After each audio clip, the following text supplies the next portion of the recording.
All right, everyone, welcome. It's now 7 o'clock, so we will get started. Good evening and welcome to the Reaching High panel discussion brought to you by the Ajax Public Library. I am so pleased that everyone could join us and our speakers for this important conversation. My name is Georgina DeRoche, Youth Services Librarian at the Ajax Public Library.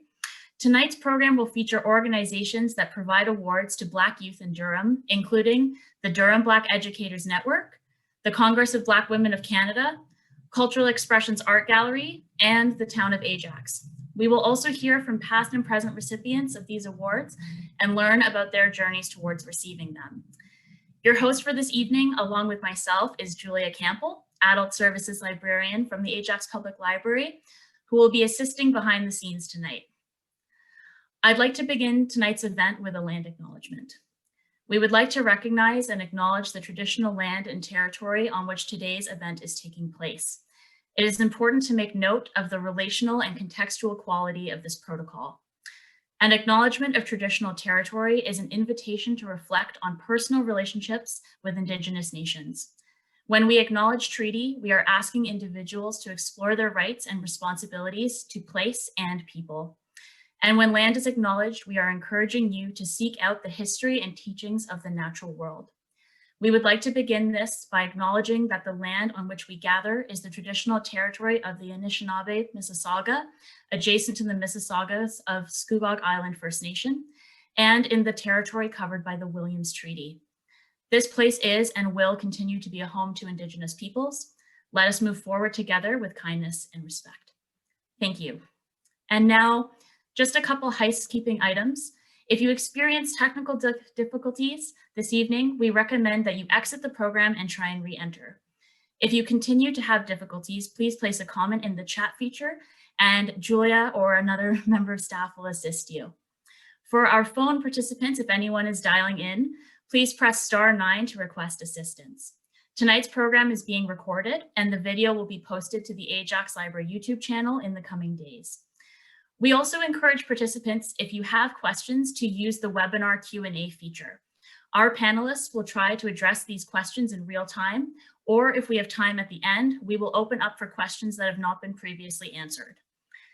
At the beginning of tonight's program, we will hear from representatives from organizations to speak about the scholarships that they offer to Black youth, including scholarship criteria and important deadlines. We will then have a panel discussion with past and present scholarship winners to learn about their experience with applying and their journeys towards winning their awards. So to get us started, our first featured organization tonight is the Durham Black Educators Network. It is now my pleasure to introduce Alison Van Beinum, co-chair of the DBEN Cultivating Possibilities Award, to share information about their scholarships. Welcome, Alison. Thank you so much, Georgina, and thank you everyone, and welcome to tonight's event. Thank you so much. I'm so glad to be here to represent the Durham Black Educators Network. Before I just explain a little bit about our awards, I want to tell you a little bit about our organization in case you aren't aware. So the Durham Black Educators Network began in 2005, so we've been around for a while. And our purpose is to optimize the educational experiences of Black students, staff, parents, and caregivers in the Durham region. And so over the years, we've developed partnerships with the Durham District School Board. Many of us, most of us, are educators within the Durham District School Board, but we've developed partnerships with different social agencies, community agencies, and community partners. So that is the focus of our work. And one particular area of our work that we have been involved with since it'll be 10 years in 2022. So I guess in 2012, we began an awards program. And our awards program, which was originally called the Activating Student Success Awards, were inspired by the visit of a principal, Baruti Kafeli, who came to Durham Region and talked about how it was important to activate, to support young people, to help them to see themselves as positive leaders, capable of succeeding. And that was really the impetus of the awards. And since then, it has grown. So I just wanted to give a little bit of background, and then I will talk a bit about the awards that that DBEN provides. And this year, in the 10th anniversary year, we are going to now be called the Cultivating Possibility Awards. And so we last year had gave 19 awards, 19 different awards to students. This year, that number will be 20, potentially 21. We are extending our awards. So I'll kind of go through them quickly, but the awards range from some elementary awards. So we give 4 elementary awards each year to students who are in the elementary panel. And the application process for all of the awards is more or less the same. You have to go through the website to apply. And in terms of the Cultivating Possibilities Awards, we're looking for leadership. So leadership in the elementary school, leadership in the secondary school. So if you want to go to the next slide, and I'll talk about what they need to do in the rest of it. One of our awards is the Mark Joel Trailblazer Award. And this award is given to a student, $500 scholarship, and it's given to a student who is interested in pursuing a career in education or studies in education. Again, it's the same process, an online application form. All of the awards require a 300-word essay. We do look at marks, and you do require a reference letter. Some of them have slightly different criteria, and I'll point those out as I go. The next award we offer is called the Power in Me Award. This award is a $1,000 scholarship awarded to a graduating grade 12 student. Again, all of our awards are for students who self-identify as a member of the Black diaspora. This is for pursuing education in any institution. Similar sort of criteria, the essay, transcripts, and reference letter. Thanks. Next slide. We do also have a business that supports with an award called Up North Naturals. They give an entrepreneurial spirit award. These are 2 awards that are given every year for $250 each. And these are for students who are interested in any study, but this one is particularly looking at a response to a social or community initiative that you might have been involved with. And they're looking at entrepreneurial aspirations. So if you've started your own business or done something to that effect, this would be an award that you might consider applying to. That's the Up North Naturals. The next award, this was a new one for 2021. This award is called Queen Rising. This is for a student who self-identifies as female and a member of the Black diaspora. Again, similar criteria, and this is a $500 award for a student who has demonstrated involvement in community work and or social justice initiatives. And so we're looking for students here women who have demonstrated a willingness to make a difference in the lives of others.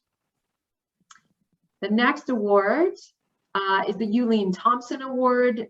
This award was inspired by one of our sponsors, by her mother. And the award of $250 is granted to a grade 12 student who is pursuing post-secondary studies in performing arts, theater, music, dance, vocal studies, creative writing, film studies, or film production. I believe we might have last year's winner in our panel tonight, but I'll let her speak for herself.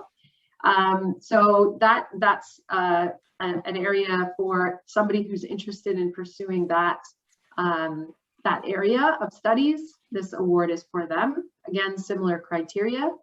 The I for RADA Institute is a family service agency, and they provide an award.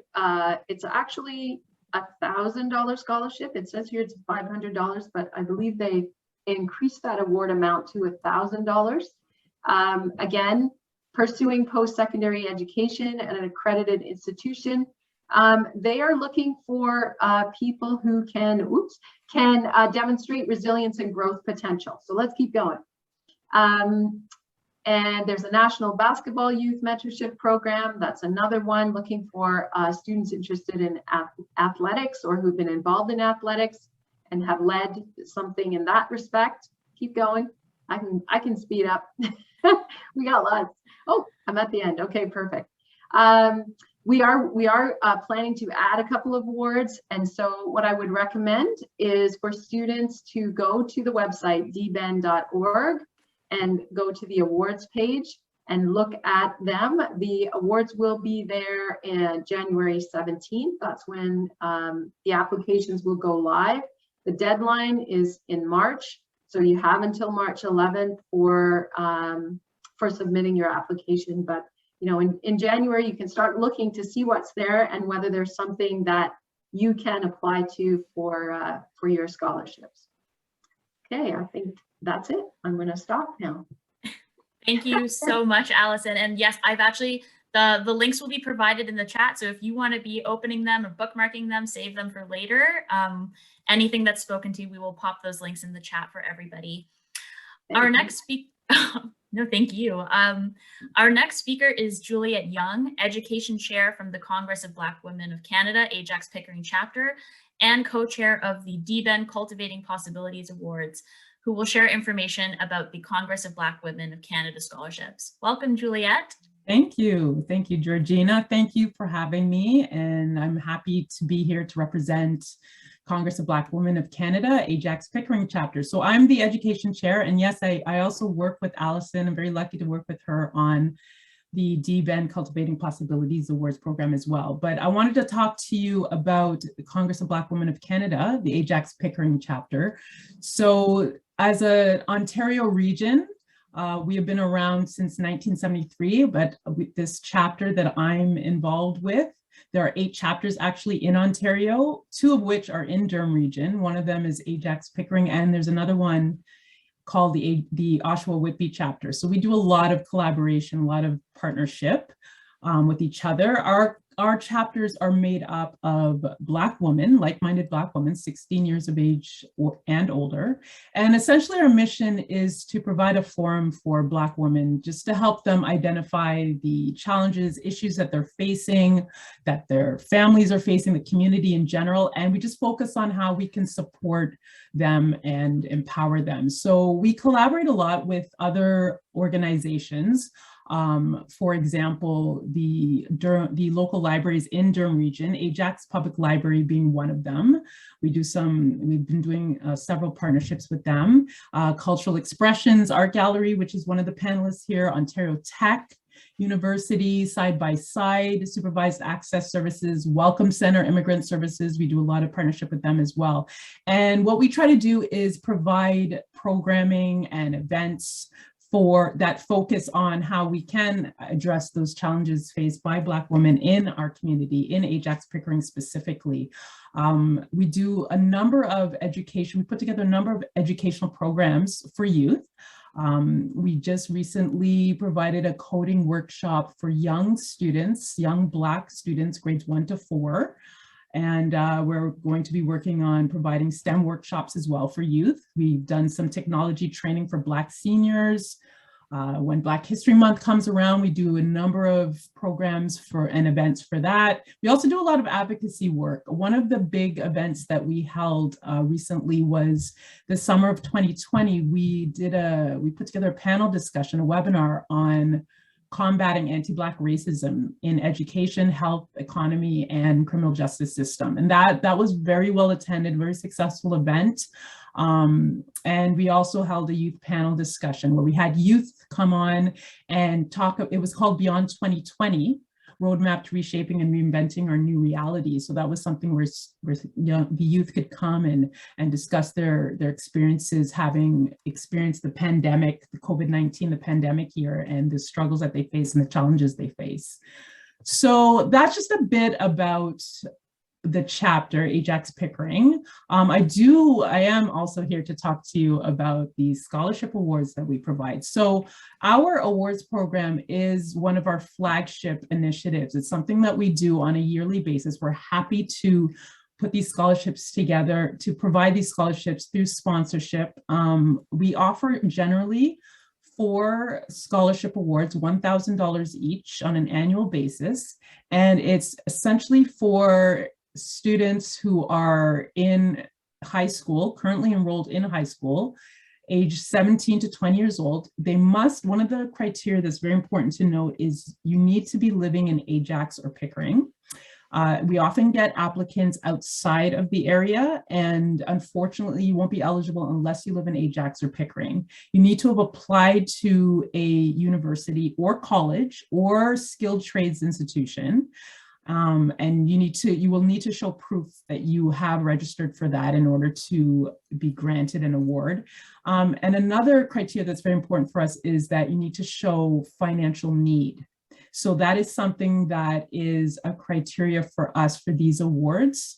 And the point is that we want these scholarships to be able to help you cover the educational costs of your post-secondary education. So there's an online application form that is posted on the website, not currently, but when it is time to accept applications, there will be a flyer and a link to our online application form. In that form, you fill it out, you add 2 letters of reference, one from a high school teacher, one from a community member. You will need to submit a recent transcript, and then you'll need to provide information about the goals that you have for your career, community involvement, your financial background as well, and a personal statement, a very short 150-word statement of who you are, why you feel you deserve this award.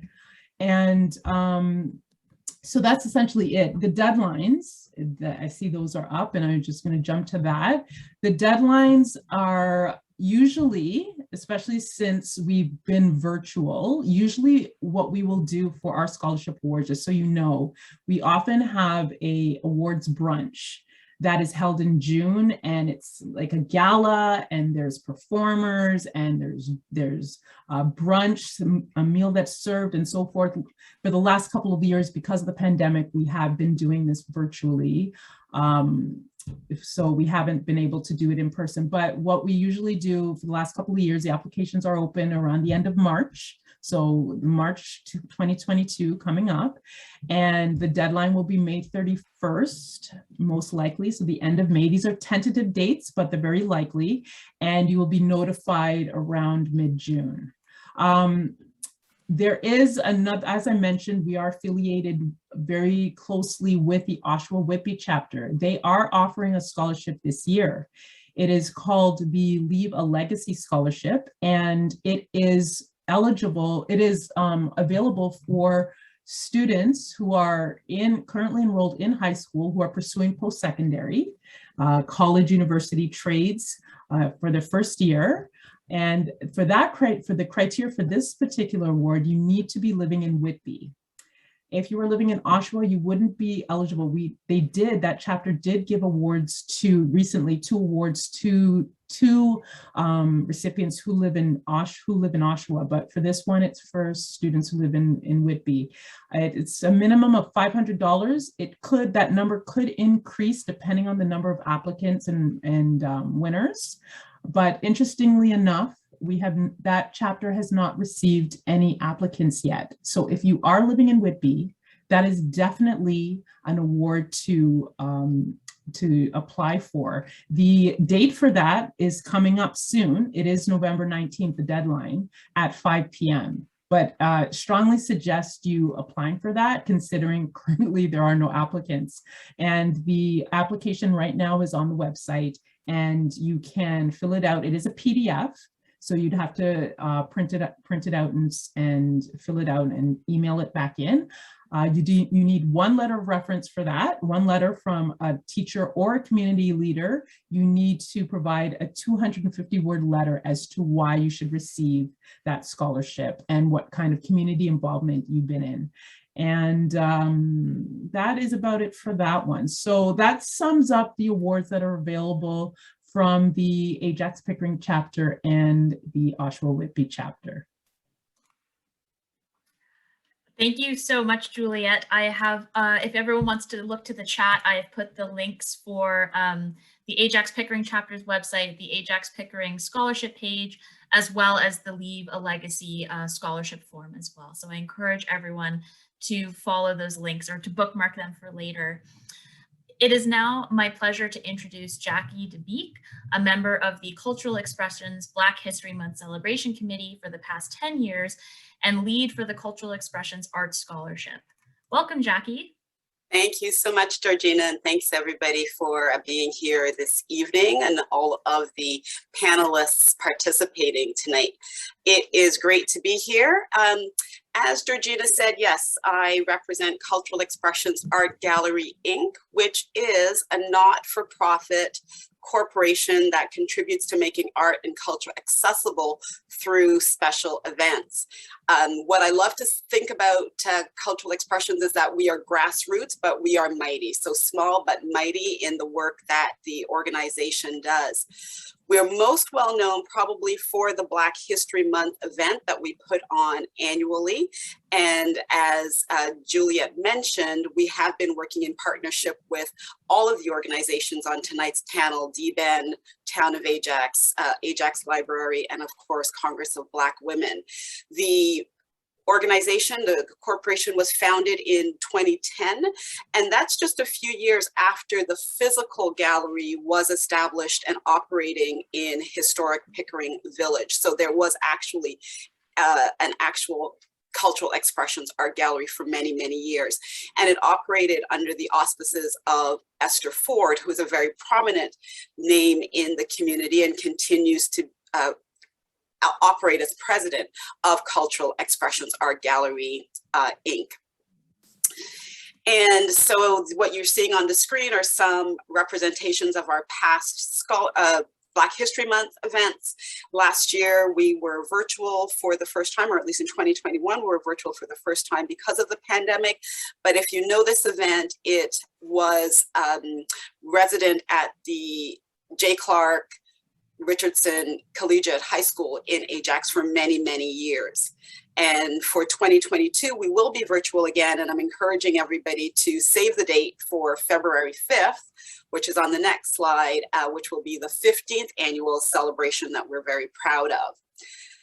With respect to the scholarship, as I mentioned, Esther is the proprietor, was the proprietor of the gallery for many, many years. And what Esther observed in her role was there are a lot of young people who had an interest in the arts, but were hindered a little bit from pursuing that opportunity due to the cost of, supplies and books and so on. And so she had this brainchild to have a scholarship to support young Black students in the pursuit of the arts. And so she really is the brainchild of this scholarship, and we really are proud to have launched it in 2021. So this was the first year and a pandemic year. So certainly challenging for us to get the word out. But the scholarship really is intended to support the development of future professional artists by assisting them with their post-secondary studies in the arts. And when I talk about the arts, I'm talking about a wide range of things, very similar, I think, to one of the, I think it's a DBEN scholarship in the arts, and we're talking about literary interests, dance, media arts, visual arts, broadcasting, theater, music. It really does run the gamut. In 2021 and again for 2022, we will be presenting 3 individual awards of $1,000 each. And we'll have some information posted on how to follow us to stay abreast of the deadlines and all of that good stuff.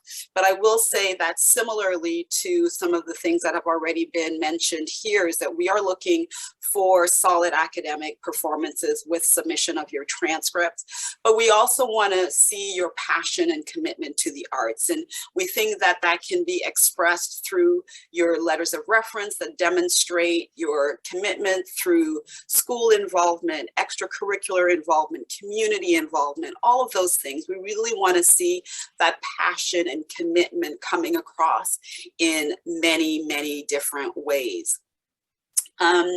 So on the screen there now, you will see the different ways that you can follow us on our website, which is very much tied to the Black History Month event. So there's a scholarship portion of that website where we will post updated information. We are on Instagram at Durham_BHM, and we're on Facebook as well, Durham BHM. So those are definitely the best ways for you to stay abreast of when we go live. But I think similarly to the Congress, we will be looking at an application deadline somewhere in late April, May for final decisions soon after that. Okay, thank you so much, Jackie. All of those links, you can see them on the screen. They're in the chat as well. Finally, it is my pleasure to introduce Natasha Sharma, Diversity and Inclusion Coordinator with the Town of Ajax, who will share information about the Ajax Shining Star Bursary Program. Welcome, Natasha. Hello, and thank you so much, Georgina, for the wonderful intro, and good evening, everyone. As you just heard, I am the Diversity and Inclusion Coordinator here at Town of Ajax, and I'm here to just highlight and inform you all on the Ajax Shining Star Bursary Program. To give you a little bit of background about the program, the Town of Ajax, of course, we support and promote the value of having one of the most highest rates in diversity for our demographics, and we understand that there are some various socioeconomic needs for underrepresented populations and our youth. The Ajax Shining Star Bursary Program, it is an initiative out of the Office of the Mayor that is fully supported by all of our council members, and they support the academic futures of underrepresented youth in the town. The bursaries are awarded based on youth who identify, of course, from the Black community, Indigenous or person of color, have a self-identified disability, or are a part of the 2S LGBTQ+ community. The ASSB program offers a $10,000 bursary designed to provide 2 students from each of the 5 Ajax high schools with a $1,000 bursary to pursue a higher education at a college, university level, or any accredited trades or apprenticeship program. To move a little bit more into eligibility here, applicants must meet the following criteria. Of course, they must be a resident of the Town of Ajax between the ages of 17 and 21. So there's a variation there. Again, full-time enrolled in high school, student in good standing in Ajax High School, Pickering High School, Notre Dame Catholic High School, J. Clark Richardson Collegiate, or Archbishop Dennis O'Connor Catholic High School, just to name the 5 in Ajax. Enrolled and accepted in any post-secondary education program, again, at a university level, college level, or an accredited trades or apprenticeship program, but must have a full-time course load. And the way that you apply, we've tried to make it as easy as possible. It is not based on academic merit. It is a letter that is a maximum of 800 words to the Mayor of Ajax, outlining some of the following. So what are your future academic and professional goals? And how do your personal circumstances and experiences align with the intent of the ASSB program? You must obtain a letter of recommendation from a teacher, a community leader, or a community leader. So one letter of recommendation from a teacher, guidance counselor, member of the community, community leader, organization, your place of worship, that outlines your positive character, volunteer work, involvement in society, and it's not necessary, but any academic achievements. If you've been in a mentorship program, helping out other students, etc. And the letter is usually submitted electronically, but it can also be posted to the Town of Ajax Town Hall. So to get a little bit into the details about the assessment of each application. So the Town of Ajax has a diversity and inclusion staff committee, and that's where the letters are read. They're looked at and reviewed by extensively, and it is recommended. So the finalists are actually recommended to the Office of the Mayor and to Council. And there is a little bit of an award ceremony that takes place. And The program is normally rolled out through the town's online application portal, and with extensive communication with the 5 Ajax high schools. We have consultations with guidance counselors and principals and teachers so that the application, once it's launched, it is going to be rolled out on the student's bulletin electronically. And we also communicate with guardians and parents through email lists as well to try to gain as much exposure as possible so that all the youth can apply. And again, like many of the other organizations here tonight, our launch date is set for early next year, probably February or March, and the closing date will be in April. But you know, we will definitely keep you posted on all of our Ajax websites, and your principals and school teachers and guidance counselors will also keep you posted internally within your high schools. Thank you so much tonight, and I look forward to being a part of the discussion later. Thank you so much, Natasha. I'm a broken record at this point, but the link for all the information about the Shining Star Bursary is in the chat. I highly encourage anyone to grab it, bookmark it for later. Also, if anyone has any further questions for our organization representatives about these awards, I encourage you to put them in the Q&A feature and they will respond to them directly in real time. And thank you so much for those amazing summaries of the great awards we have here. I hope everyone's feeling really inspired. But at this point in the evening, I would like to now turn to our panelists, our award recipients, to speak on their experiences applying for and receiving these awards. So this is going to be a little bit more casual in terms of feel free to speak, offer ideas, and to get us started, I'm just going to start calling on people. But could you briefly introduce yourselves and the scholarship you received and tell us a little bit about your endeavors since receiving it? So you can see now all of our lovely panelists on the screen, and I'm just going to start. Magdalena, would you like to share about the award you received? Yeah, hello everybody, my name is Magdalena Gramanopoulos and I received the Eulene Thompson Award, and that was basically, like Allison mentioned earlier, an award for any student pursuing post-secondary studies and anything media and arts related. And ever since receiving that award, I graduated from Don A. Wilson Secondary School, and now I'm in my very first year of the media production program at Ryerson University. And that program is basically a very hands-on program that teaches students about all aspects of media. So audio production, video production, photography, and graphic design. Thank you so much, Magdalena. Miles? Hi, hello everyone. I hope all is well. And yeah, my name is Miles, and I was selected for the Congress of Black Women of Canada Award. And, you know, I'm right here. I'm studying at Western University in the medical sciences program as well. And ever since that, I've just been continuing with my post-secondary endeavors and just pursuing my academics here at Western. And that's a little bit about me. I'm a very avid learner. I love to learn things about education, and I participate in sports such as soccer. And I'm looking forward to this panel tonight. Thank you so much for being with us, Miles. Denelia. Hello, everyone. My name is Denelia Frey. I am 19 years old. I received the Mark Joe Trailblazer Award, and I graduated from O'Neill CVI in Oshawa. I am currently at Burman University in Alberta.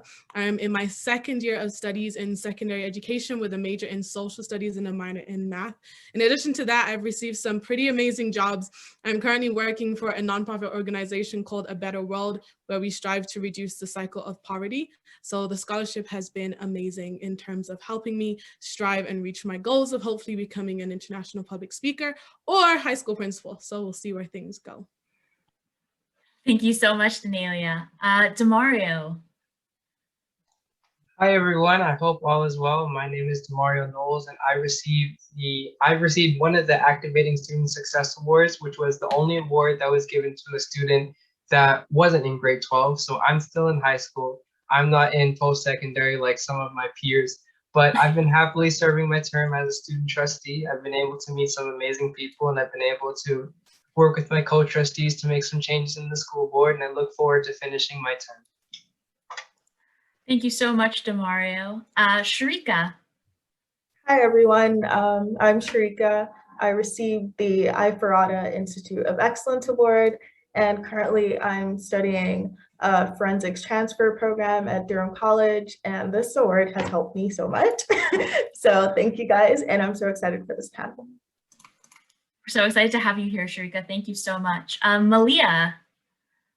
Hi, everyone. Thanks so much for joining tonight. My name is Malia May. I received the Ajax Shining Star Bursary, which again was, like 5 panelists mentioned, very helpful. Right now, I am attending Lawrence Technological University, which is in Southfield, Michigan. So I'm in Michigan right now. There I'm studying psychology, and I'm also playing on the women's soccer team. So I did receive an athletic scholarship as well. And yeah, I'm really excited to get going with some great conversations with my fellow panelists tonight. Thank you for joining us all the way in Michigan, Malia. Thank you. And last but certainly not least, Tori. Hi, I'm Tori Wanzama, and I'm the recipient of the Cultural Expressions Art Scholarship. I'm currently studying at Guelph Humber for media communications, which is looking at all kinds of different media, so specifically down to the way that communication even happens. And like Jackie said, the scholarship is designed for people who are trying to get into arts but may have struggles with the materials, and it has definitely supported me in getting what I need for my classes quite a bit. Thank you so much, Tori. And yes, just to echo what Julia has put in the chat to everyone, if you have questions for our panelists, feel free to use that Q&A feature. And if they're not actively speaking, they will try to respond to those questions, or we'll try to address them at the end.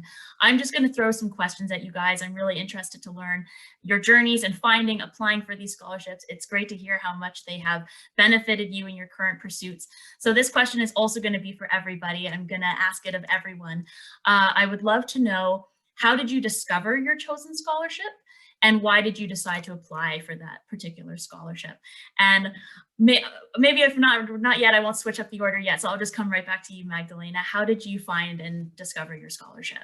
Yeah, so I was actually a part of DBEN in my grade 11 and 12 year. I was part of the And Still We Rise Youth Ambassador Program. And so that's how I found out about it. We were in a meeting one day and they kind of brought up, like there's these scholarships that are open now, you guys should apply. And so I checked them out and I found a bunch of them actually that I was super interested in. So I did end up applying to more than just the one that I ended up receiving. And I decided to apply overall because I felt like I had the potential to possibly win one of them. And I feel like I kind of matched the qualifications and everything. And I knew and understood the importance of receiving a scholarship and how much it could really benefit me and kind of set me into a better path for my post-secondary studies, because I knew I was going to be starting university in the upcoming months. And so that definitely was something that I really wanted to make sure I took a shot at, because I kind of had that mindset of like, well, I never really know what can happen until I try. So yeah. Great. And I'm actually sorry, Magdalena, I'm going to put you right back on the spot, because we've had a question in the chat that I think we can sort of work in here, which is if you want to expand a little on how did you find the application process as well? Oh, for sure. It was very smooth sailing, I found, compared to different scholarships that I had applied to from different organizations. And I think it touched on all the necessary questions in terms of like, I didn't struggle to really answer anything, because a lot of it is kind of was about yourself, right? And so I just found if I was just as honest as possible and I kind of answered the questions in a way that showed who I truly was, then it would show well for the people who were choosing the award. But yeah, in terms of just like, I think there was a 300-word essay for most of them that I applied to, and that was pretty simple as long as I had just a general idea of what I was going to say. And just I think it touched on a few questions about different leadership things, for example. So I think it was pretty very simple, and I think very easy for anybody to answer as long as you're honest with your answers. It kind of can be very smooth sailing for sure. Thank you so much. Miles, same questions. Yes, so I attended St. Mary High School, and every single month in my grade 12 year, they would post this scholarship resources where they would just list out the scholarships for the month that were available to students, and the Congress of Black Women was available. And I checked it out and I read the description and I thought, why not? I could give it a shot. I've already been applying to a lot of other scholarships and one more couldn't hurt. And I just felt that with my accolades, being on student council as the president, playing on various soccer teams, being the valedictorian of my high school, and as well as having some pretty good scores in my academics, I just thought that I would be a good recipient for the award. And I just tried to put my best foot forward. And the application process for the Congress of Black Women was very simple. And in terms of, I had the chance to express some of the just some of the accolades I've accumulated throughout the years, as well as just what it means to be, a Black youth in in my community and how I've contributed to the Black community as well. So overall, it's a great application process, and I'm glad I applied. We're glad you applied too. It's great that you were able to see it and find it through your school. That's awesome. Denelia, same questions. I learned about the scholarship through my school. One way through our guidance counselors, they gave out scholarship booklets every year. In addition to that, I was also part of the DBEN program, as well as the Durham Black Students Network, which is another mentorship group that happens. So I had a lot of resources, and then the university I go to now, it's a private university. It ain't cheap, y'all. It ain't cheap, but we out here, we're trying. Alberta's cute or whatever. But I know that I needed as much financial support as possible, as well as getting it from people who actually believed in me and saw me and didn't ignore me. I think that was a really big thing for me. I didn't want to apply for a scholarship from an organization that I didn't necessarily believe in or who didn't believe in me. The application process was good for me, good and bad, because it made me realize that I need to figure out who I am. It was hard to write an application if I wasn't fully sure about who I was and where I wanted to go. So it was good, not too hard, but make sure you have an awareness of who you are and especially where you want to go in life. I'm sorry, Denelia, I just want to tack on to that. So did you find that the actual application process made you sort of consider your story and like what you wanted to? My whole life, I had to reconsider. I looked in the mirror like 15 times a day, but it was a good thing because it definitely allowed me to work on my vision board, allowed me to have like a life map. It was helpful. Stressful for me, but helpful. Yeah, I think that's something you have to consider with applications is you sort of have to give your narrative to people, and you have to sort of figure out what you're going to tell people about yourselves. And that can be stressful when you haven't really had to put it all together before like that. DeMario, same questions to you. So I found out through a staff member in a Black empowerment group that I was a part of last year at my school. And basically she just like reached out to me about the whole, the scholarships. And she was like, although you're in grade 11, there's still a scholarship that you can win. And at first I thought she was lying. Like I thought the scholarships were just for the grade 12 students. When I found out that it was actually real, I was like, okay, this isn't anything bad. If you win, you'll get a reward for it. So like, why not do it? So it was just a Google form, and mine was pretty simple. Like I just had to talk about the stuff that I've done, and I had to submit a picture of my report card. And I think I spent enough time with myself to know about myself. So I just had to fill that in, just talk about myself, and then submit the picture of my report card. And then I just had to turn it in. That's all I did. Thank you, DeMario.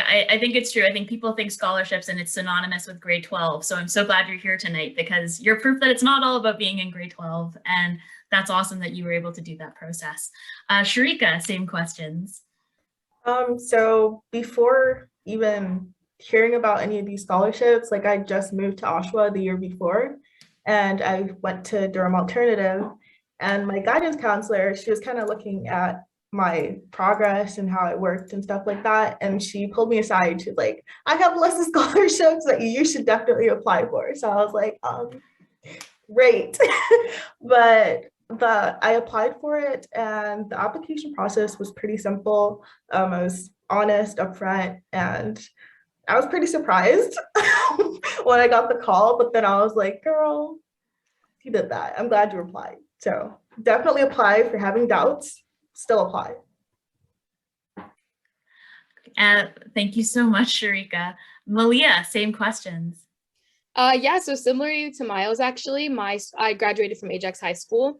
And so we also had something similar where we had a Google Classroom set up where announcements were being constantly posted. And so every month we would also receive a similar list of scholarships that were posted. And so that was one that actually had come up when the scholarship was released. I saw it on my Google Classroom, and I also received an email from my guidance counselor who really pushed me and encouraged me to apply as well. He felt as though I met a lot of the criteria and I'd be a perfect applicant for it. And so, I took the opportunity to apply. In terms again of the scholarship application process, similarly to what my peers said, pretty simple.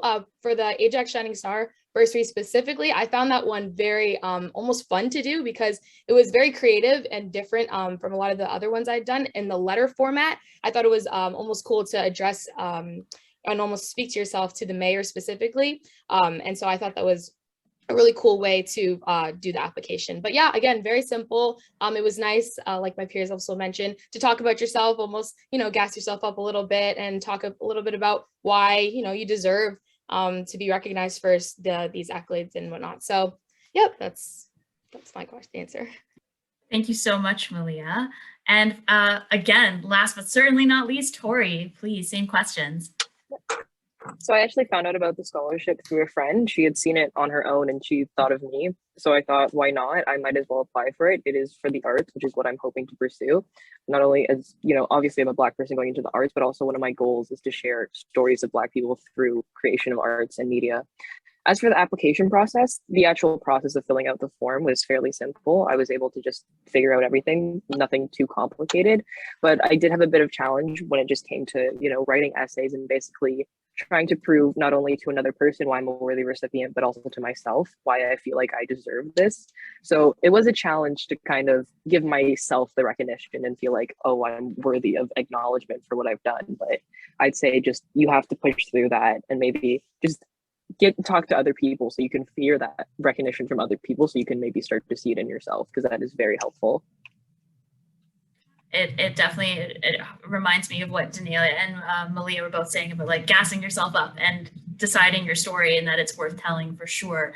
It's funny because my next question for all of you has sort of been answered just in your retelling of finding these scholarships. And I'm so happy to hear about you had the support of teachers and guidance counselors and representatives from the organizations you were taking part in, Google Classrooms telling you about these awards and making them available to you. So I'll ask this question, and if anyone has anybody they'd like to shout out or anything they'd like to add, feel free, because my next question for everybody, which again, you've sort of answered it in your retelling, is were there any people or resources that supported you in your application process that you would like to mention? And I'm just going to put this one out to the group. If anyone has a story that they'd like to share, feel free. I can see everybody, so feel free to just raise a hand or just unmute and go for it. But it's so amazing to hear that you had people really coming after you to show you that these awards were available. That's awesome.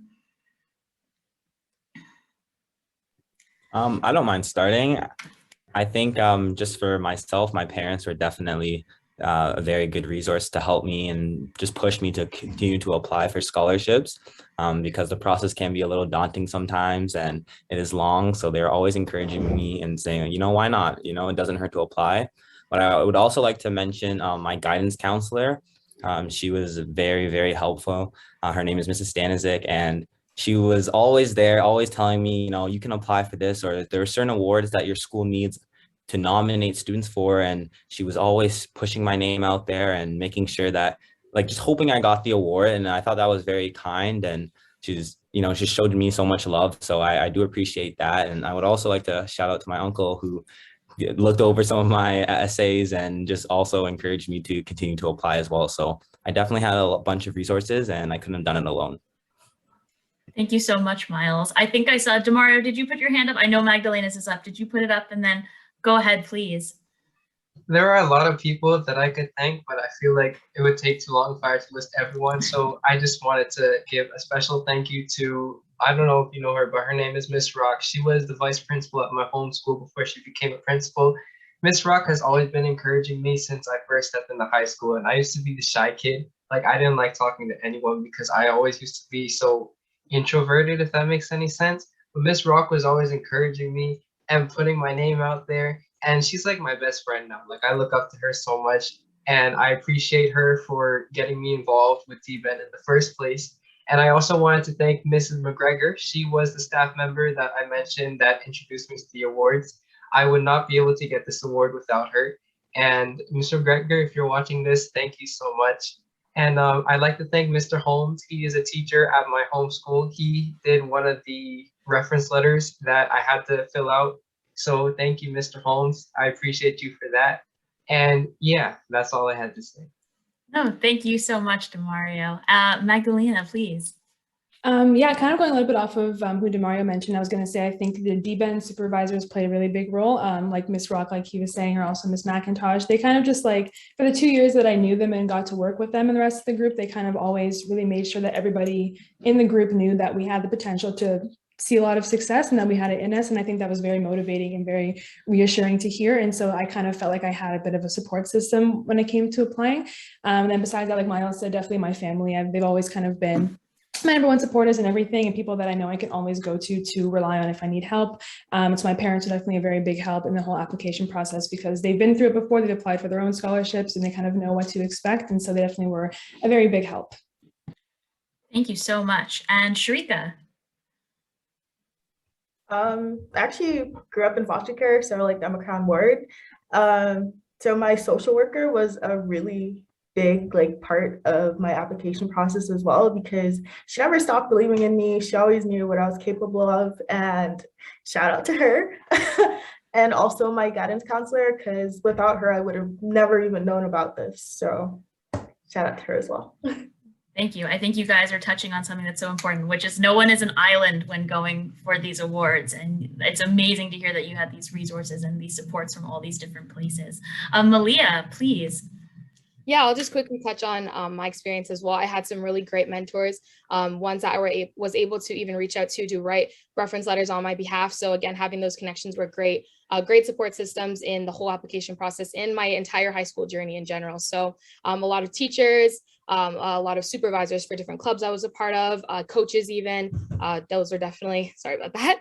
Those are definitely people who were great influences. And also, like mentioned by my peers, my parents, of course, shout out to them. So helpful in the application process and everything. So, yeah. Thank you so much. I just don't want to move on before checking in. Denelia or Tori, do you have anything you'd like to add? Totally cool if not. I just want to make sure before we go. Like everyone said, I got a lot from my parents. My mom definitely helped me out a lot, and my teachers as well, who wrote those reference letters for me. I think when you're going into something like this, your teachers are obviously like a very good support system, and those relationships are very important if you're asking for a reference or someone to just help you along. Great. Thank you so much. Oh, and Denelia, please. The same thing as many of what the other panelists have said. I had a very interesting experience with my application process. Anyone who I told held me accountable, as in I had my teachers texting me every Wednesday, have you worked on your application? Have you submitted it to me? My mom, my dad, just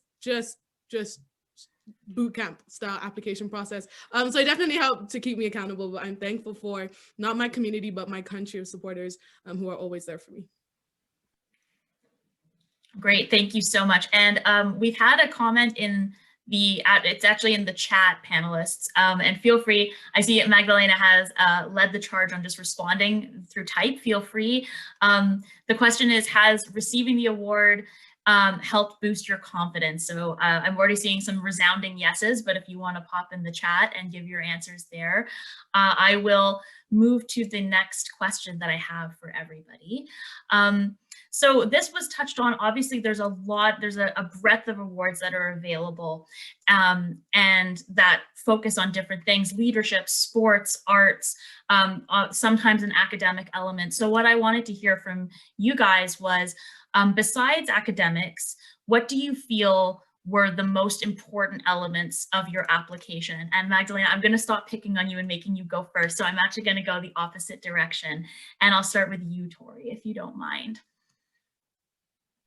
Yeah, I think one of the most important parts actually ended up just explaining where I wanted to go when it came to in the future, like my career and why arts was important to me. I think that became one of the most important parts because it's basically just explaining your passion to another person, and it gives them a chance to see why you want this, why this matters to you.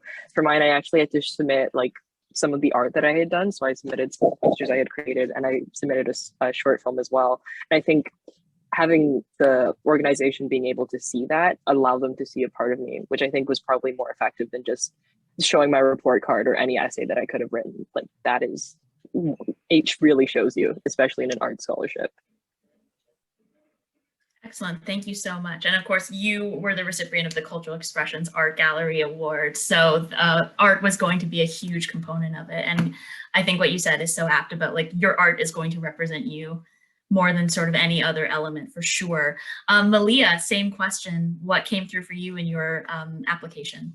Yeah, so definitely academics are as a part of a lot of the applications. That's what they look at. But besides academics, definitely just a lot of my involvements outside of academics. So things like, athletics, which is obviously a huge part of who I am, obviously being in college athlete right now. My even things like mentorship programs and whatnot. So I think it was just mostly a lot of my extracurriculars, I would say, was a big part of it. And that's something that I really focused on highlighting in a lot of my applications, because yes, it does go beyond academics, and it shows what else, what else do you care about? What else is important to you? And what, aligns with your values. And that is also shown a lot through what you participate in outside of just school. So.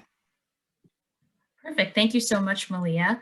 I'll jump in here to say that we've had another follow-up question in the chat. So panelists, if you want to be answering this when you're not the one speaking, feel free. And that question is, in what way has this increased confidence helped now that you are attending post-secondary institutions? So this applies to everyone except you, Demario, but feel free to talk about the confidence that you have while you're still attending high school. But in the meantime, also, if you want to be answering that, I'll continue my question to you, Sharika, about what came through for you in your application as being something really critical. My application mostly focused on showing resilience, growth, etc. So being honest with myself and vulnerable in that situation to be that honest and just show where you're from, how you grew up, and what you've done to better yourself, that really helped for me, just being open and honest. So, yes. Thank you so much. Demario, same question. What came through for you in your application as being really important? I feel like showing who I am as a person and showing my character was definitely a very big part of it, because I feel like showing who you are as a person is very undervalued in modern society. Everyone cares about statistics and fancy numbers.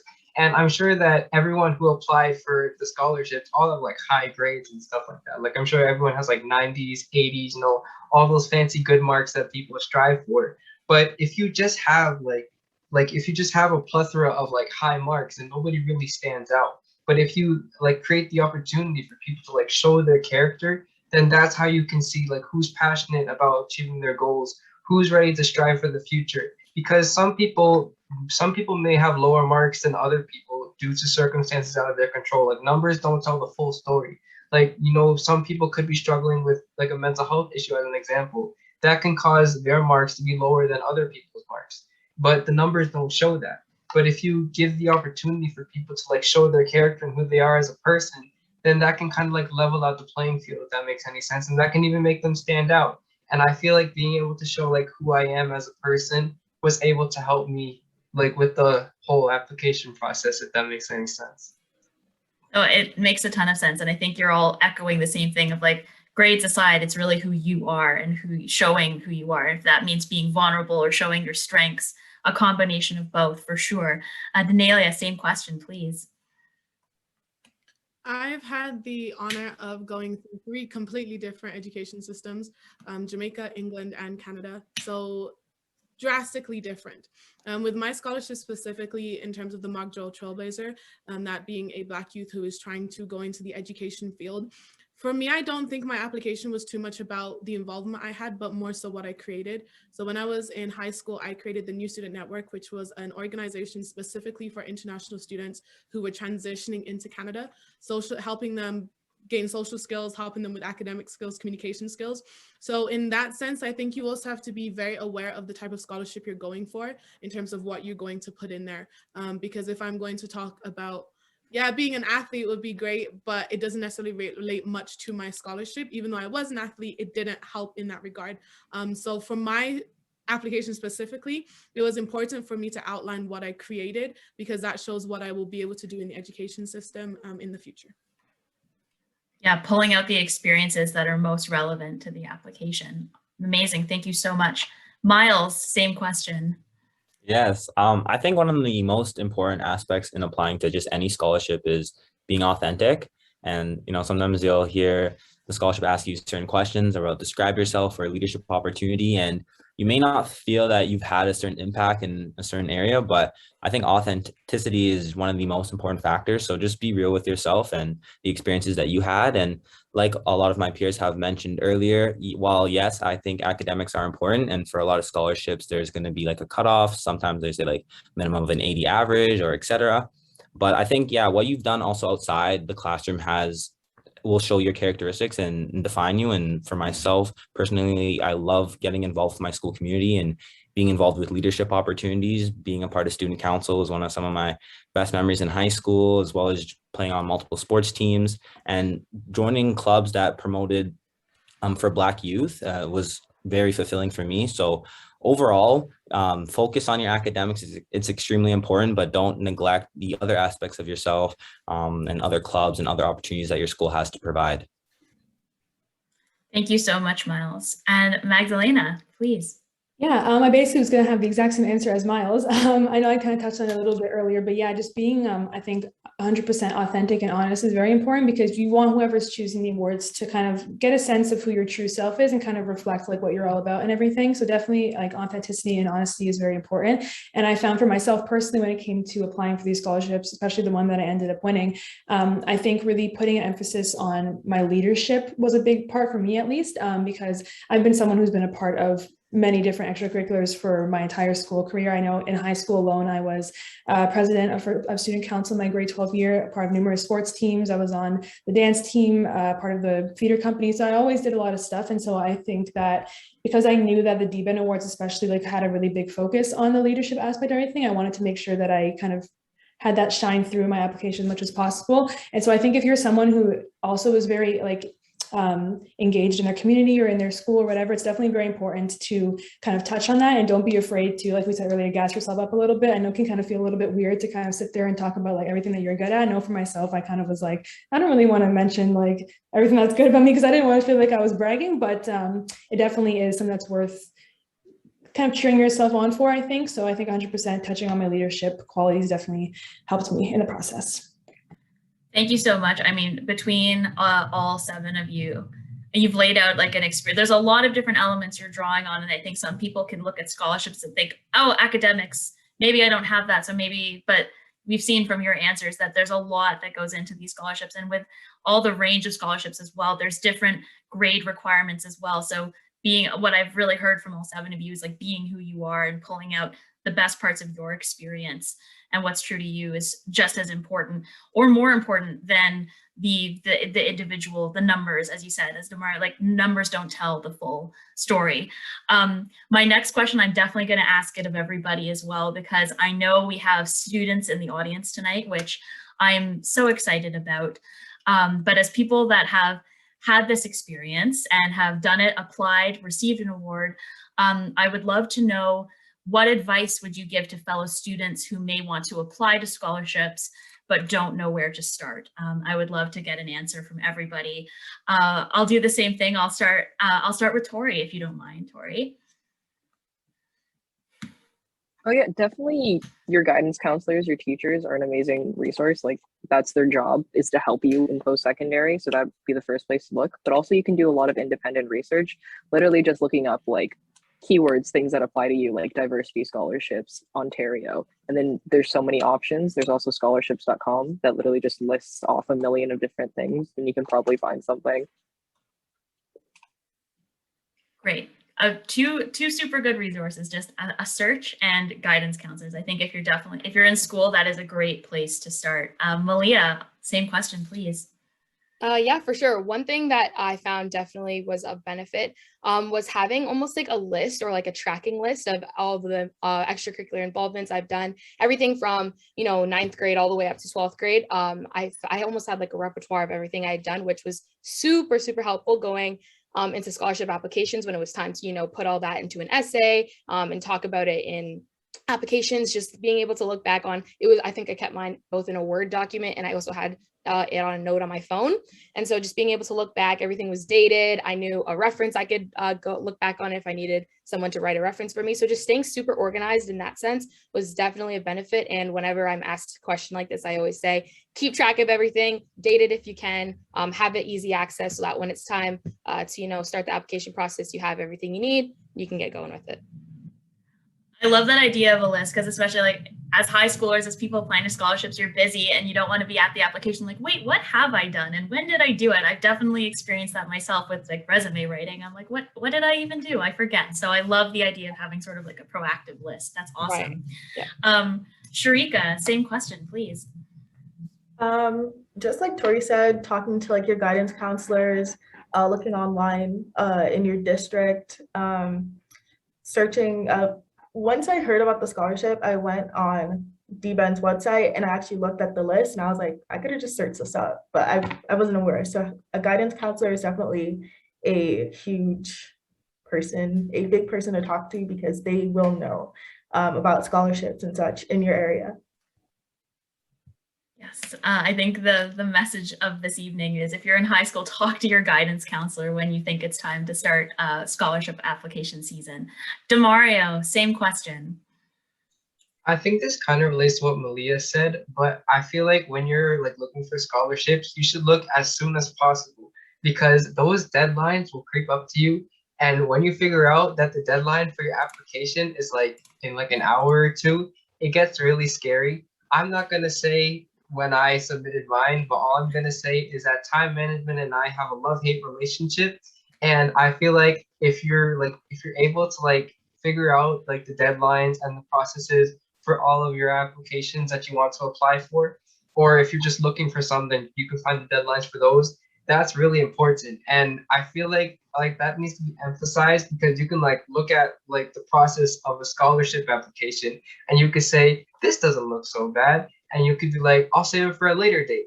And then that later date comes and you realize that the process is a lot more meticulous than you thought it would be. And then because of that, it takes a lot longer. And then that can cause you to miss out on the deadline. And if you miss out on the deadline, then you have no opportunity whatsoever.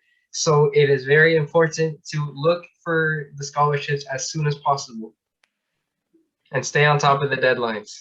Definitely, especially if I also have a love-hate relationship with time management, but especially if you need something like a reference letter, or you need someone else to do something for you for your application, better to get it to them as fast as possible than like right at the deadline, for sure. Denelia, same question. I'll take a slightly different take on the question, because everyone's talking about like the logistics of it. So when it comes time for you to actually apply, just kind of look in the mirror and make a commitment to your younger self and all of the dreams that you've ever had, and also make a commitment to your future self and what you plan to do in the future. Because if you just look at the present, you're going to start to freak out and think you're not enough. But think back to who you were when you were younger and when you didn't have to worry about bills or school or academics, and think about what you can do with these scholarships that are literally in front of your face that will help you and drive you to reaching all of the dreams that you've ever had. So I'd say just make sure you keep that mindset, but then as well as what everyone else has said, look online, guidance counselor, and keep on top of those deadlines. Definitely. I mean, while you're doing all these things, you need to keep the message and the goal in your mind. So thank you so much for that perspective. And thank you for that interpretation of the question. It's definitely whichever direction you guys want to take it. Miles, same thing. What advice would you give? Yeah, all my peers shared some great advice, but one thing that I would say is to apply. I think like Juliet mentioned that for the Congress of, I believe, Whitby in Oshawa, there has been no one applied yet, and the deadline's in November, which is crazy. And that's one thing. A lot of people will see a scholarship application or won't think that they're qualified, or don't think that they have enough, accolades to even receive the scholarship, so they just won't apply altogether. And someone broke it down to me pretty simple, where what's 1 or 2 hours out of your day to apply for a scholarship, and that's a $500, $1,000 that could really help you later down the line. And it honestly doesn't hurt to apply. The process can be daunting, but it is very rewarding if you are selected. So I would highly encourage any of the students here just to apply and just keep on applying. I love that. Thank you, Miles. And the idea of working it into your routine, so it doesn't have to be all at once, all at the end, and just making it part of your sort of daily. Could I just add on to what Miles said? Please. It's when you think about these scholarship organizations, the people want you just as much as you want the scholarships. A lot of times, a lot of these scholarships, as Miles said, they won't have any applications, or much less than they were anticipating. So the money ends up going to waste. Take those opportunities, because you're probably more likely to get it than you think you are. Like, there are tons of opportunities everywhere. Yeah, thank you so much, Tori. I think it counteracts the assumption that like, oh, like so many people are going for it, when actually like you don't know that at all. You don't know the numbers behind. So there's no reason to not apply for the things that you see in front of you. Absolutely. Thank you. Magdalena, what advice would you give? Yeah, I'd say first, 100% reach out to anybody that you know who has won scholarships, or even just apply to them. I think it can be a very big help. I know for myself, one thing that I kind of regret not doing when I was applying was reaching out to people who I knew won scholarships, because I was kind of hesitant, because I'm like, ugh, I don't want them to think that I'm weird, or like I'm like messaging them for something that's like too much to ask. But in reality, like they definitely have a lot of tips to give you, and like a lot of kind of, yeah, just little things that can help you apply. Like I know after I won this one, a lot of people started to kind of message me after, and they were like, hey, like, what was the application process like? Like, what kind of tips can you give me? And I feel like it's just a very like stress relieving question to ask, because applying for scholarships can be very stressful. And so I think when you have that kind of support system of someone who's already been through the process and kind of knows what to expect, it definitely can be very reassuring. And I think besides that, also, if you plan on applying for multiple scholarships, definitely save your work 100%, because I found that once I kind of started applying for scholarships, I noticed that a lot of similar questions started to like reappear on different applications. Like, you know, like a lot of them will often ask the same questions. And so to kind of save yourself the stress of trying to rewrite the same question like over and over again, I think if you save your work, it kind of just helps you to be able to better manage all of that. And also, like, you might forget about something, but then you look back at the stuff that you have saved, and you're like, oh yeah, I wrote about this in a different scholarship. This could come in handy for here. So I definitely say reach out to people and save your work for sure. Thank you. And I think that touches on some part of the reason that it's so amazing to have you all here tonight, because you're all people that have done it and you're literally offering that advice. But if you have connections, reach out to them. But I'm so glad that you can be those people that have done it and can share that advice with others. We've had a lot of discussion about, and it's so great to hear about exposure in schools and your guidance counselors. So I actually want to pose this question to the entire panel, and that includes the organization representatives as well. And feel free to jump in. This is for anybody. From your own experiences too, what advice would you give actually to educators in approaching their students about these scholarships? And if you want to, I can see everybody, if you just want to raise a hand, if you want to jump in, feel free. But how can we, what advice would you give to the educators who might be aware of these awards? Tori, please. I think talking about it to students personally would help a lot more, like actually going into classrooms and maybe giving a presentation about scholarships that you have available. Because I found oftentimes in my experience, and the experience of a lot of my peers, is that we had no idea that a lot of these scholarships or bursaries were even an option for us. So sometimes just having it in the guidance office isn't enough, or just having posters about it isn't enough. It's maybe have like a more assertive approach and saying, hey, this is out here for you. This is going to help you a lot. Here it is. Here's all the information in a package. Because a lot of times people, high school students especially, are just not going to look and are lazy, in my experience. So that would help a lot. Amazing. Thank you so much, Tori. And actually, Natasha, I see you have your hand up. Yes, the thoughts that come to my mind is empowerment of our youth and open communication. So similarly to what has already been said, to encourage the students to apply who you feel might meet the requirement, give them a little tap on the shoulder, reach out to the parents or the guardians, give them a quick text message. I know that sometimes with the school systems, there are like apps and such that parents use to communicate with their students' teachers or guidance counselors or the schools. Kind of nominate them, nominate them, and then also if you can be a little bit more approachable, and also to the students. I think it's important that when you are going into high school or post-secondary, keep that line of communication open with your guidance counselors, right? Build that relationship. So when it is time to apply for any scholarships, you have that open communication and dialogue with them at all times. Thank you so much, Natasha. And it definitely sounds like some of you in your experiences had those educators that were really keeping an eye and looking out for you in terms of these awards. And it clearly helped. And Malia, I think I saw that you had your hand up too. Oh, yeah, I did. I just had a question that was in the chat that I wanted to address out loud. Please. Yeah, so someone had asked how difficult was it to find scholarships offered outside of Canada? So that's actually a really good question. So obviously I'm studying in the States right now. And so there are so many scholarships. If that's not one thing to take away from this presentation, is that there's so many out there. And so definitely looking at the eligibility criteria just to make sure that the scholarship is offered to any post-secondary education, not just ones in Canada. That was something that I did face in applying to some scholarships. Some of the eligibility was that you had to be studying at a post-secondary in Canada. So just looking out for that. But in terms of, difficulty in finding scholarships, no problem. There was definitely a lot out there, and there was many that I was able to apply to. So studying outside of Canada wasn't too much of a barrier, but it does prevent you from applying to some of them. So just looking out for the eligibility criteria and making sure that you fit the bill. Perfect. Thank you, Malia. Thank you for addressing that question from the Q&A. Juliet, I see you have your hand up. Yes, I just wanted to touch on the question about advice to educators. Please. And approaching students about scholarships. So Tori made a good point of guidance, the importance of guidance, talking to the students personally. I agree with that completely.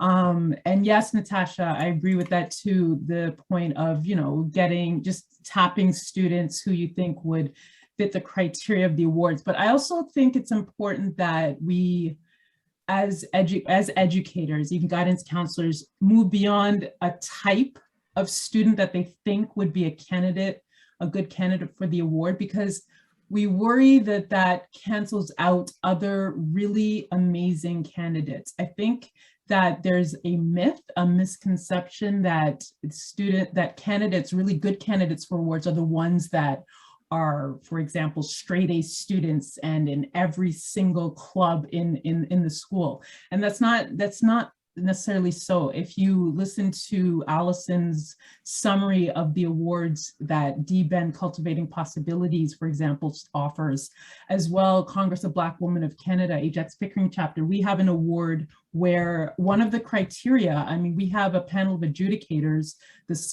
our education committee, where we have criteria, one of which is financial need. That is important to us. Academics is important to us as well. Volunteer experience, leadership initiatives, but the weighting is quite equal.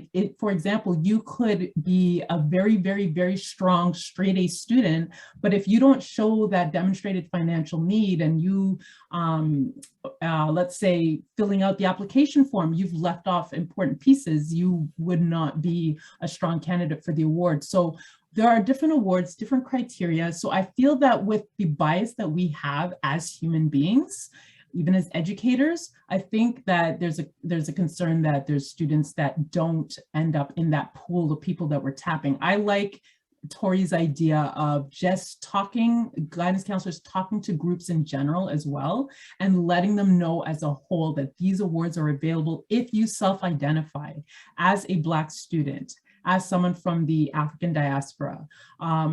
Please apply and know that it's not about being a straight A student. So anyways, that's what I wanted to point out and underline. No, thank you so much, Julia. Thank you. Denelia, I see you have your hand up too. I think this may sound a little bit weird, but educators have looser hands. A lot of us as students are really tired. Whenever I don't know about you guys, but whenever I heard stories about like a rainbow and at the end there's a pot of gold, I feel like a lot of us as students have been running after opportunities, have been running after spaces that we can be seen. And it's like we finally get to the end of the rainbow and there's this educator who's not willing to give us resources. So when it comes to educators, have loose hands, be willing to give up the gift, because you can't use it. The money's not going back in your bank account if no one applies. So just be willing to share these resources, because a lot of us as students are just tired and we just need a little bit of a win. We need to know that there are opportunities and there are people who still see us, who still respect us, and who still love us. Thank you so much for those comments. Thank you. Jackie, I see you have your hand up as well, please. Thank you. I wanted to really just build on a few things that were said already with respect to it being more than straight A's and that superior academic achievement, especially for the Cultural Expressions Art Gallery Arts Scholarship. In that, as I said earlier, we are really looking to see that passion. And I think, you know, even as I think about my daughter having applied to some scholarships when she was in high school, that organizers are often looking for that all around individual, you know, the person who's done well in school, but also contributed to the community and contributed to school life, has the support of their teachers who can speak to all of those things, or recommendations from the community. So really, you know, again, to educators and to the students who are applying, you know, think about yourself from that full perspective, not just, you know, that single story, you know, that can lead somebody down the wrong path. Really think of yourself much more broadly. Thank you, Jackie. Denelia, do you have something to add? No, sorry, let me just go ahead. No, just wanted to make sure. No, thank you so much for these comments, everybody, and for that advice, because that is part of it as well. And I'm happy to hear that you had a lot of support in your journeys, and then that we can offer advice to both pieces, to both sides of the coin in terms of going for scholarships. We have about 10 minutes left in our panel, and I had a couple questions, but I think I definitely want to prioritize one first, because I want to make sure that everyone has a chance to give the answer that they want to give. And so my question to the panel, what, in your opinion and your experience, is the value of offering these types of awards to Black youth? And if you want to talk about the personal impact, or in general, whatever, you know, feels right to you in terms of answering that question. And I'll reverse the order again, and I'll, Magdalena, if you'd like to start us off, please. Yeah, for sure.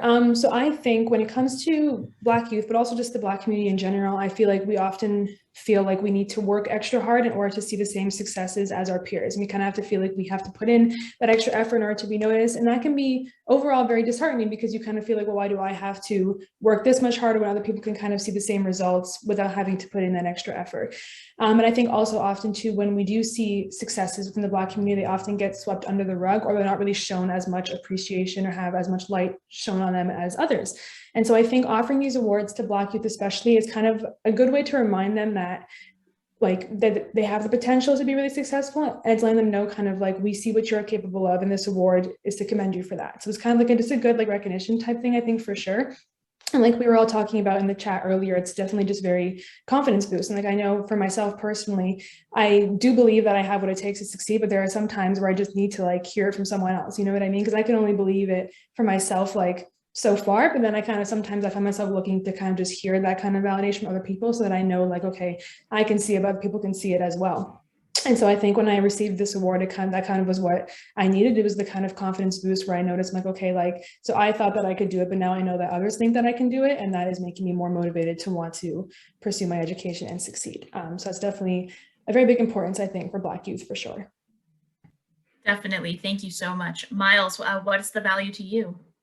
Yeah, I think the value is huge. I'm just looking at just throughout my high school and other high schools as well. I'm finding that many Black youth are kind of discouraged from post-secondary education, and it's not often promoted as much as it should be.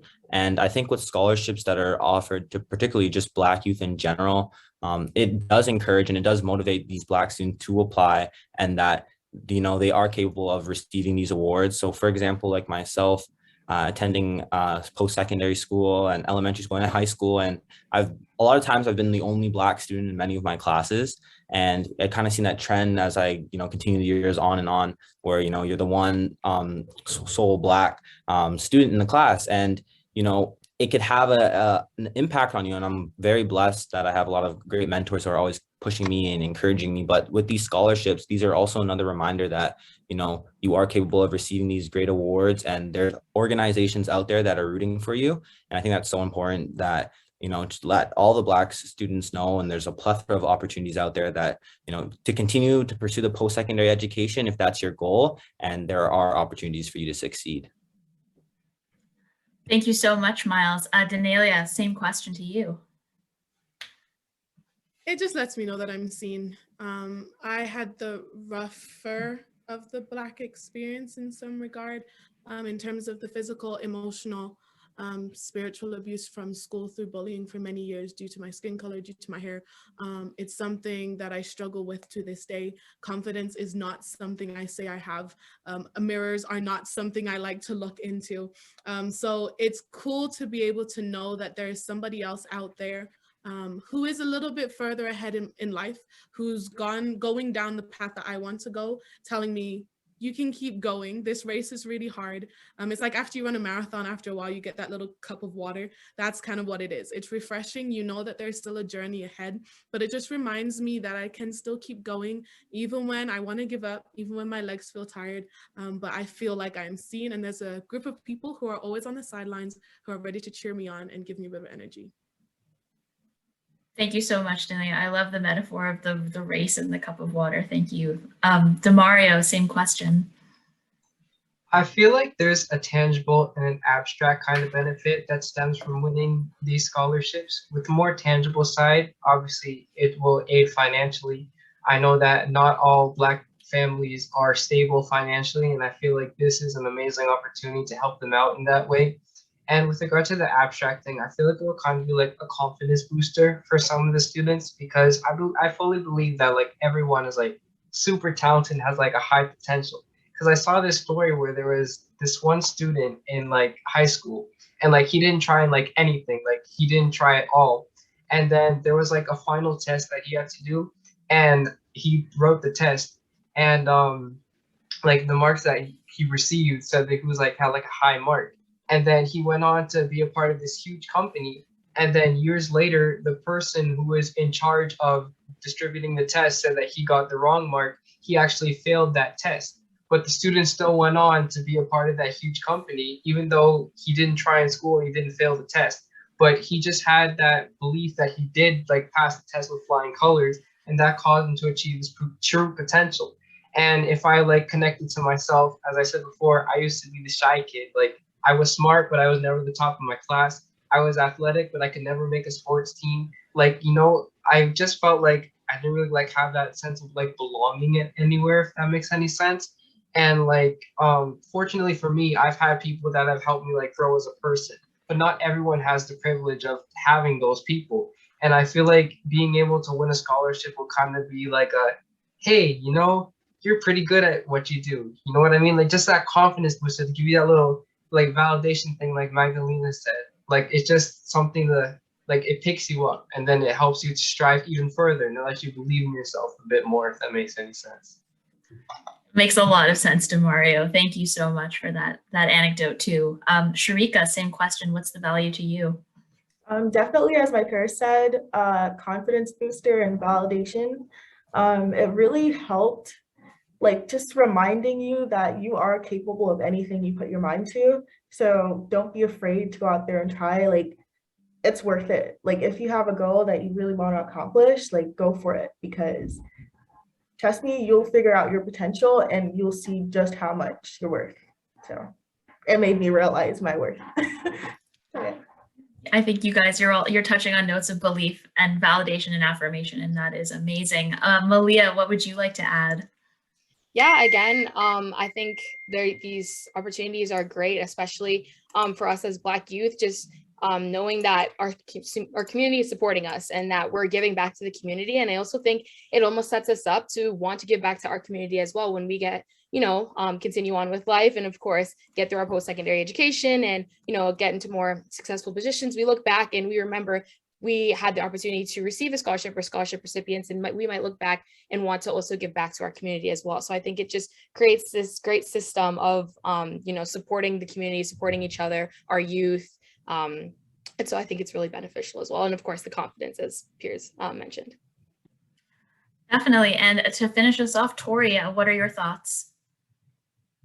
Yeah, I don't know if there's anything else I can add. Everyone's pretty much covered it, but the confidence and the reassurance is especially huge in arts as well, which historically Black people have been underrepresented in. So it's really extremely reassuring to know there are people who want you there and are actively trying to make a space for you. You know, it is very comforting and very reassuring to know that there are people out there actively trying to get you into the spaces where historically you have not been able to see yourself or anyone like you. And with art, again, because it is such a career that I think has this stigma around it, where a lot of people are very intimidated of going into it because they think like there's not opportunity. I won't be able to make money this way or find any support. It is really reassuring in that way specifically. Thank you, Tori, and thank you so much, panelists, for those thoughtful answers. We have a couple minutes. I just see Allison, your hand is up. Do you have something to add too? There's so much I can say. I'm moved by the beauty of these young people in this panel and the things that they're saying and the wisdom. It's just so amazing. But I'm getting carried away. But the one thing that Juliette and I have talked about often is encouraging young men to apply. So we get way more females applying to scholarships than young men. And so I'd love to hear. I don't think we have time, but even in terms of guidance, if there are guidance or guidance educators in the audience thinking about reaching out to young men, and they don't often get that recognition. They don't often get seen. I love the way Denelia put it. They don't get seen the same way as like, hey, you are actually capable, excellent, you know, you can do this. And that's something I think that I would really like to see encourage more for our young folks.